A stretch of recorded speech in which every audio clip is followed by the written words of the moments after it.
এগিয়ে যেতে চাই। পরবর্তী বক্তা মোহাম্মদ আবুল হাসান, 233 সিলেট 5।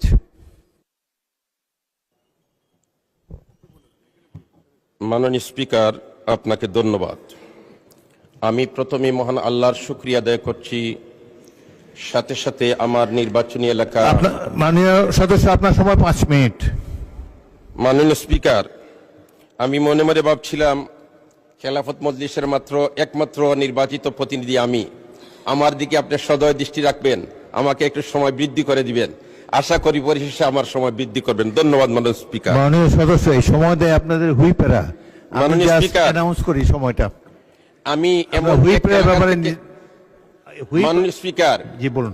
আমি এমন এক এলাকা থেকে নির্বাচিত হয়ে এসেছি যেই এলাকাটি জকিগঞ্জ এবং কানাইঘাট। এই জকিগঞ্জ সর্বপ্রথম পাক হানাদার থেকে মুক্তি লাভ করে 21শে নভেম্বর, এবং ওই 21শে নভেম্বর বিকাল 4 ঘটিকার সময় শহীদ রাষ্ট্রপতি জিয়াউর রহমান সাহেব করিমগঞ্জ হয়ে এই জকিগঞ্জের কাস্টম দিয়ে জকিগঞ্জে প্রবেশ করেন, এবং জকিগঞ্জে প্রবেশ করার পরে এই জকিগঞ্জে মুক্তিযোদ্ধা যারা ছিলেন ইনাদের একজনের মাধ্যমে ওনাকে সালুটিকর পর্যন্ত পৌঁছে দেওয়া হয়। অতএব দুঃখের সাথে বলতে হয়, এখন পর্যন্ত জকিগঞ্জকে প্রথম মুক্তাঞ্চল হিসাবে সরকারিভাবে ঘোষণা দেওয়া হয় নাই। আমি আপনার মাধ্যমে এই আবেদন রাখতে চাই যে অনতিবিলম্বে জকিগঞ্জকে প্রথম মুক্তাঞ্চল হিসাবে ঘোষণা দেওয়া হোক। মাননীয় স্পিকার, সাথে সাথে 22শে নভেম্বর কানাইঘাট বিজয় হয়েছে হানাদার বাহিনী থেকে। এই যুদ্ধে আপনি নিজে অংশগ্রহণ করেছিলেন। আপনি কিন্তু কানাইঘাটের দিকে ভারত থেকে ঢুকে আপনি আটগাম আসছেন, তারপরে সালুটিকর হয়ে আপনি হরিপুর গেছেন। অতএব এই এলাকার সাথে আপনার সম্পর্ক, এই এলাকার জনগণ আপনাকে শ্রদ্ধার সাথে এখন পর্যন্ত স্মরণ করে, কিন্তু প্রথম মুক্তাঞ্চল হিসাবে আজ পর্যন্ত কানাইঘাটকে সরকারিভাবে ঘোষণা দেওয়া হয় নাই। অতএব আমি আশা রাখবো জকিগঞ্জকে প্রথম মুক্তাঞ্চল এবং কানাইঘাটকে দ্বিতীয় মুক্তাঞ্চল হিসাবে ঘোষণা সরকারিভাবে দেওয়া হোক। মাননীয় স্পিকার, আমি একজন আলিম মুফতি। আমাদের রাজনীতির ইতিহাস সবচেয়ে প্রাচীন, আলেমদের রাজনৈতিক ঐতিহ্য 1000 বছরের বেশি পুরানো। স্বাধীন বাংলার 500 বছর মুসলমানদের সরকার এদেশে কোরআন সুন্নাহর আলোকে রাষ্ট্র পরিচালনা করেছেন। 1203 সালের 5 রমজান বৃহস্পতিবার বাংলায় মুসলমানের স্বাধীন রাষ্ট্র কায়েম হয়। 1757 সালের 23শে জুন পর্যন্ত এই দেশে মুসলমান শাসক মুফতি আলেমদের নেতৃত্বে যত্ন ও ভালোবাসায় উন্নত সমৃদ্ধ হয়। মাননীয় স্পিকার, ব্রিটিশ উপনিবেশ কায়েমের পর সর্বপ্রথম আলেমদের নেতা মৌলানা শাহ আব্দুল আজিজ মুহাদ্দিসে দেহলভী রহমতুল্লাহি তাআলা আলাইহি ইংরেজের বিরুদ্ধে প্রথম বিদ্রোহ ঘোষণা করে ফতোয়া প্রদান করেন। ভারতবর্ষের আজাদী শব্দটি সর্বপ্রথম তার মুখে উচ্চারিত হয়। আমরা বাংলাদেশ আলেম সমাজ তারই উত্তরসূরি। মাননীয় স্পিকার, আজকে আমি অত্যন্ত শ্রদ্ধার সাথে স্মরণ করতে হচ্ছে 13 খালের 5 মের শাপলা চত্বরের শহীদদেরকে। আমি শ্রদ্ধার সাথে স্মরণ করি 91তে এই দেশ স্বাধীন করতে যারা রক্ত দিয়েছে, শাহাদত বরণ করেছে, তাদেরকে শ্রদ্ধার সাথে স্মরণ করি। সাথে সাথে 90-এর এই আন্দোলনে যারা অংশগ্রহণ করেছেন, বিশেষ করে 24শে জুলাইয়ের আন্দোলনে যারা শাহাদত বরণ করেছেন, আমরা তাদেরকে শ্রদ্ধার সাথে স্মরণ করি, এবং যারা পুণ্যত্ব বরণ করেছেন আমি তাদের জন্য দোয়া করি আল্লাহ রাব্বুল আলামিন তাদেরকে সুস্থতা দান করুক। মাননীয় স্পিকার, আমি শ্রদ্ধার সাথে স্মরণ করি এই সংসদের মাননীয় সদস্য ছিলেন আমার নানা সদ্য হযরত মাওলানা উবাইদুল হক উজিরপুরি, যিনি ছিলেন একমাত্র ইসলামী ঐক্য জোটের বাংলাদেশের প্রতিনিধি। ঠিক তেমনি ভাবে আমি খেলাফত মজলিসের একমাত্র বাংলাদেশের প্রতিনিধি। মাননীয় স্পিকার, আমি শ্রদ্ধার সাথে স্মরণ করি এই হেফাজতের আন্দোলনের নেতৃত্ব দানকারী শাইখুল ইসলাম আল্লামা আহমদ শফি রহমতুল্লাহ আলাইহিকে। আমি শ্রদ্ধার সাথে স্মরণ করি মজলুম আলিম দ্বীন হযরত মাওলানা জুনায়েদ বাবুনগরী রহমতুল্লাহ আলাইহি সহ এই দেশের জন্য, এই মিল্লতের জন্য, এই সমাজের জন্য যারা আত্মত্যাগ করেছেন, আমি তাদেরকে শ্রদ্ধার সাথে স্মরণ করি। মাননীয় স্পিকার, আমার নির্বাচনী এলাকা জকিগঞ্জ কানাইঘাট। আমি এই জকিগঞ্জ কানাইঘাটের একজন প্রতিনিধি। আমার জকিগঞ্জ কানাইঘাট সর্বক্ষেত্রে অবহেলিত। জেলা সদর থেকে জকিগঞ্জের দূরত্ব প্রায় 100 কিলোমিটার, 90 কিলোমিটারের ঊর্ধ্বে। এমত অবস্থায় যোগাযোগ ব্যবস্থা আছে একটা, আর আরেকটা যোগাযোগ ব্যবস্থা আছে সংক্ষেপে বাইপাস রোড, যেটা শেওলা জকিগঞ্জ রোড। মাত্র 22 কিলোমিটার রাস্তা। যদি 22 কিলোমিটার রাস্তা হয়ে যায় তাহলে সদরের সাথে যোগাযোগ আমাদের সহজ হয়ে যায়। কিন্তু আজ প্রায় 11 বছর যাবত এই শেওলা জকিগঞ্জ রাস্তা যোগাযোগের বিলকুল অনুপযোগী, গাড়ি চলার কোনো শক্তি নেই, কোনো সুযোগ নেই। মাননীয় স্পিকার, যদি এই রাস্তাকে মেরামত করা হয় তাহলে শুধুমাত্র মানুষের সুবিধা হবে এরকম না, ইন্ডিয়া থেকে কাস্টমের মাধ্যমে যে সমস্ত মাল আসে এইগুলা কিন্তু এই রোড দিয়ে সহজে শহর পর্যন্ত পৌঁছতে পারে।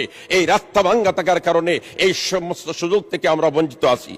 মাননীয় স্পিকার, ঠিক তেমনি ভাবে মাননীয় সদস্য, আপনি বীর মুক্তিযোদ্ধা Z force commander major Ziaur রহমানের বীরত্বের স্মৃতি বিজড়িত জকিগঞ্জ কানাইঘাটের জনপ্রতিনিধি। 22 নভেম্বর তারিখে জেড ফোর্সের একজন তরুণ সেনা অধিনায়ক হিসাবে আমি আপনার এলাকার 4 গ্রাম এবং 8 গ্রাম দখল করেছিলাম। আপনাকে সংসদে দেখতে পেয়ে খুবই আনন্দিত হয়েছি। আপনার সময় 3 মিনিট বাড়িয়ে দেওয়া হলো। 3 মিনিটে আপনার বক্তব্য শেষ করুন।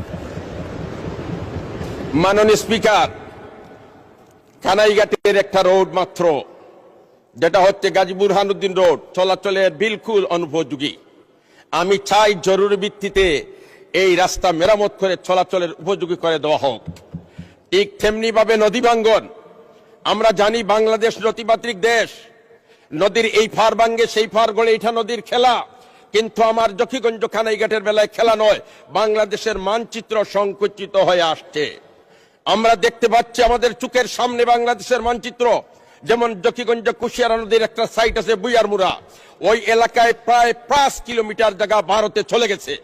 এমত অবস্থায় আমরা সাংবিধানিক দায়িত্ব এই দেশের প্রতিটি মানচিত্র রক্ষা করা।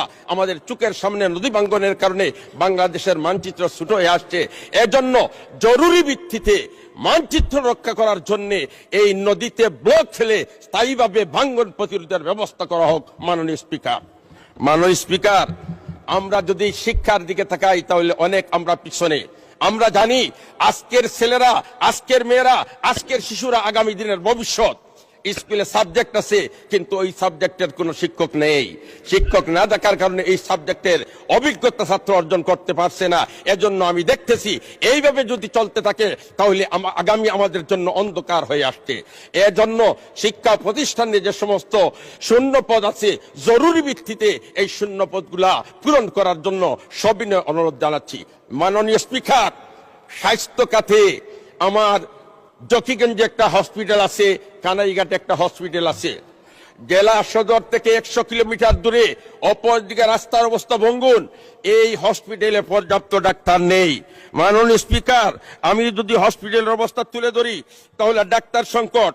42টি পদ ডাক্তারের, কিন্তু 9 জন পদায়ন আছে।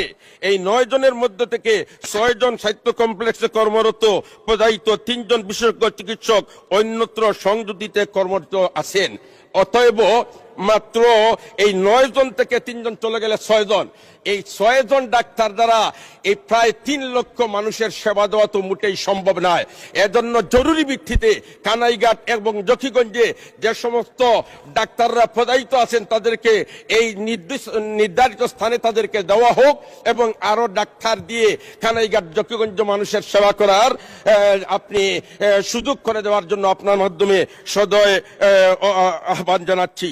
ঠিক তেমনি ভাবে আমরা যদি দেখি তাহলে দেখতে পাই পদায়িত 3 জন বিশেষজ্ঞ চিকিৎসক নামের তালিকাও আছে। মাননীয় স্পিকার, বলতে গেলে অ্যাম্বুলেন্স যেগুলো আছে, অ্যাম্বুলেন্স গুলাও দুর্বল। এমত অবস্থায় অ্যাম্বুলেন্সের ব্যবস্থা করা হোক। যে অ্যাম্বুলেন্স আছে ওইটা দিয়ে যদি জকিগঞ্জ থেকে সিলেট রুগী নিয়ে যাও। ধন্যবাদ মাননীয় সদস্য। সংসদে স্বাস্থ্যমন্ত্রী এবং সড়ক পরিবহন মন্ত্রী পাশাপাশি বসে আছেন। আমি আপনাদেরকে অনুরোধ করব, শহীদ রাষ্ট্রপতি জিয়াউর রহমানের স্মৃতি বিজড়িত 71-এর